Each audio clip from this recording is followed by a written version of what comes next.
Pretiorates Thoughts. Don't be emotional with emotional assets. In our weekly Free Thoughts, 2 of the 3 October issues so far have focused intensively on gold and silver. We wanted to show that both precious metals are facing consolidation, and that they are among the most emotional asset classes of all. Where emotions prevail, volatility is never far away, in both directions. This week's correction hurt, no question about it. Nevertheless, gold is still trading 57% above its level at the beginning of the year, and silver as much as 70% higher. It is interesting to note that since the interim recovery in April, silver has reached exactly the Fibonacci ratio of 1 to 1.618 in its second wave of buying, the legendary Phi or golden ratio that fascinates mathematicians and natural scientists alike.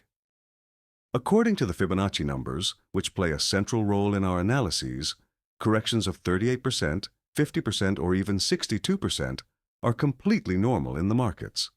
Currently, we have digested a narrow 38% of the second wave of buying.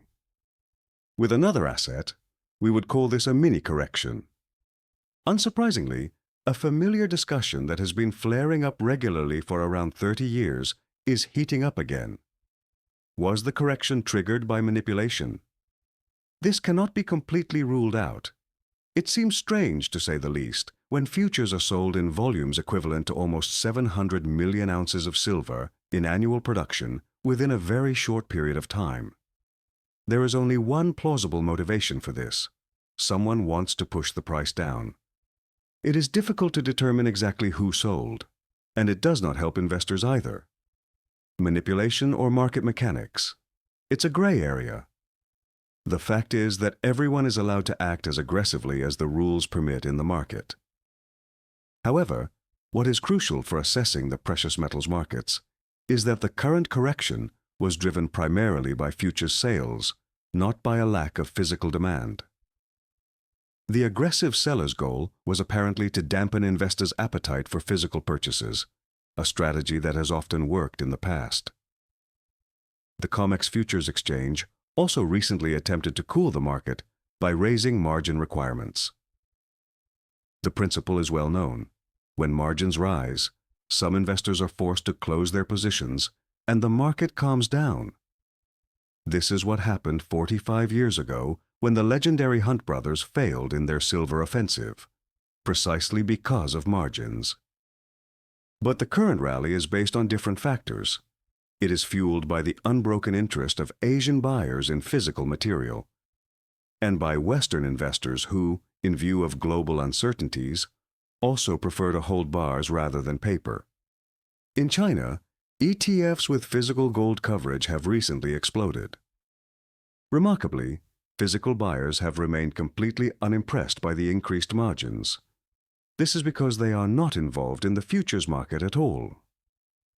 The investments of non-commercials, big investors, are only slightly above average, a telling indication. This is underscored by the still high lease rates. Even after the sharp setback, borrowing silver still costs around 20%. Obviously, and for understandable reasons, hardly anyone is willing to lend out their physical metal. Bottom line, the recent correction may have dampened the spirits of some investors, but those who remain rational recognize that nothing has changed in terms of the fundamental arguments for precious metals. On the contrary, it has simply become cheaper to invest more. Demand for physical material is likely to remain high. The geopolitical situation has not changed, the debt problem remains present, and supply bottlenecks have hardly been resolved. In short, emotions out, eyes open. Gold remains gold, and silver remains the temperamental child of the market.